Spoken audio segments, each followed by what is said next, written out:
Hello everyone, and welcome back to my YouTube channel. If you're new here, hit that subscribe button and the notification bell for the latest updates on Excel tutorials, digital finance tips, and more. Today, we're diving into the if function in Excel, a versatile tool for decision-making based on specific conditions. Whether you're analyzing data or automating tasks, the if function can be a real lifesaver.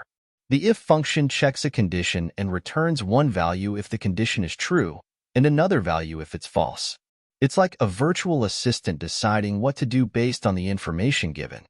For instance, you might use it to label exam scores as pass or fail based on a passing grade, or to categorize expenses as high or low. Let's break down the syntax of the if function. Here's what each part means.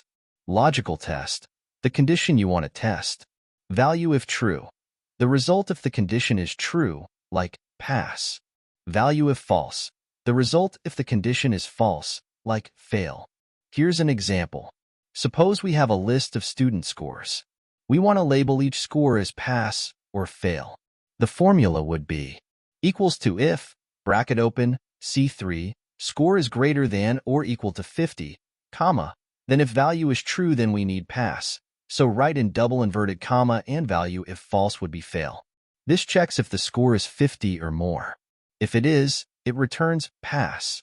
Otherwise, it returns fail. Here's another example. You can use the if function to categorize expenses.